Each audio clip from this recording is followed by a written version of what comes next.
Bir кезде soğuş ардагерлери менен мектеп окуучуларынын жолугушуусу модага айланып кеткен. Алар келип, соғышты айтып, биздин бүйрүбүз кызып, ар бирибиз бир нече немис өлтүргүбүз келип, атургай арабыздан Гитлерди тирилей жетелеп келип, дал биздин мектептин алдында ошо кездеги колхоздун катаал башкармасынын колуна салып бергиси келгендер да болгон. Айтмакчы, ал башкарма темирдей тартипти сүйгөн киши болчу. Жинине тийгенди жер оду кылып да көчүрүп ичиле. Дүкөнүнүн жанында мас болуп тырайып жатып калгандарды аял бала чакасы ойгото албай жатканда башкарма келатат десең, орундарынан учуп туруп беткелди качып жөнөшөр эле.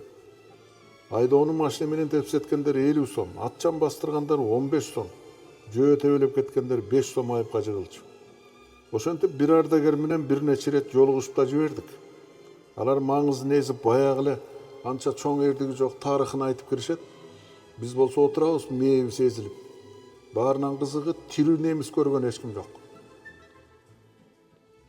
Ардагерлердин эки-үчөө келбей жатат. Жеңиш күнүндө төшүнө калай шалдыратпаган бирөө бар эле. Ошого бардым. Чын ниетимде эч ким укпаган эрдиги болсо гезитке жазайын деп бардым.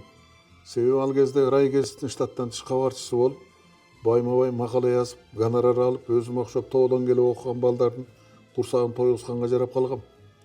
Ал кишини ашык деп коюшчу. Күрүчбек деген 53-жылкы баласы жаныбызда отурат. Жайымды айттым.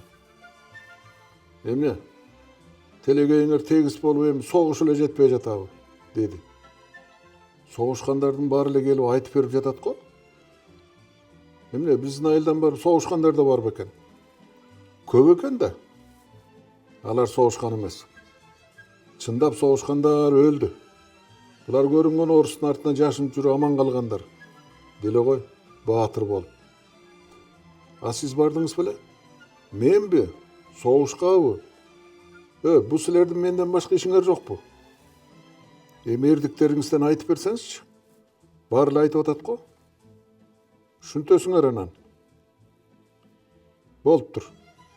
Сага гана айтам. А сен эч кимге айтпа. Башкалардын ичи күйбөсүн. Балам, сен барып короо жайды кара, деп баласын чыгарып ийди да баштады. Бул согуш эки куумуруттун азабы. Башында кеткендер Гитлерди чокуга бир чаап, согушту бүтүрөт экен десем, созуп ичпеди жамандар. Анан ашыкка келбесе болбойт дептир. Жөнөдүм. Узай бергенде Таңгырай, мен жок көргөн күнү не болор экен деп айылды бир карап койдум. Сиз анда ким болуп иштечү элеңиз? Үшүнтүп анан кепти бузасыңда. Ук. Көпкө жүрдүк. Анан бир бадалдуу жерге токтодук. Орус командир, ашыкка келдиңби айланайын? Сен жок кыйналып кетпедикпи? Деди. Мен канан эмис дедим. Сабыр кыл ашыкка, бүгүн жол басып келдиң, шорпош элең ичип эс ал, эртең согушасың деди. Ал сизди кантип тааныды, кыргызча билет бекен? Сен кандай немесиң? Сөздү бөлбө дебедимби? Эми минсең айтпай коем. Ошондон аягына чейин лам деген жокмун. Ашыкка улантып жатат. Түнүндө карасам биздикилер уктап жатат. Меним де бияка уктаганы келдим беле. Мен согушканы келгем. Дедим да 5 атарымды алып немистерди көздөй жөнөдүм. Жалгыз өзүм. Эмне жалдырайсың? Эшикте жүргөн катынымды деле жалгыз өзүм алып келгем. Немистер эмне болуп калыптыр? Анан баратсам эле кобураган үн чыгат. Акырын тыңшасам, некеңдер? 10 чактысы от жагып, мылтыктарын бир жерге жийип коюп, бири козуну кантип койго алмаштырганын, бири катын ала качканын, бири бозо салганын, бири боз үйүн уурдатканын айтып, деп эле болушпайт бажаңдашып. Как түбүнөн чыга калдым да, атаңардын дал гана башы, от түрү суук искейиндер десем, орундарынан учуп турушуп ичинен бирөө, ассаламу алейкум ашка, ай көр. Биздин да Күрчбектей балдарыбыз бар эле деп кош колун сунуп жалынып жиберди. Түшкүл алдыма. А сен алда мылтыктарды ал да артыман бас, дедим баягы саламчыга.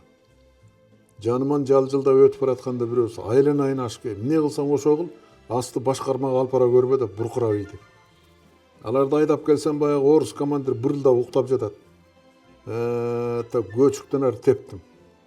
Турай, шабдалдай болбой. Мен могу чочколорду алдагы берчи жериңе берип, алчы ордениңди ал. Согуш бүттү, мен кеттим, дедим да баса бердим. Ал иттер жолдон качырып ийишкен. Айтор андан кийин да 3 жылдай тытышып жатышты го. Кой мен малды карайын деди да шарт эшикке чыгып кетти. Кийин уксак кайран киши фронтко тамак аш жүктөп азыркы Тараз шаарынын вокзалында 3 айдай жүрүп кайра келген экен.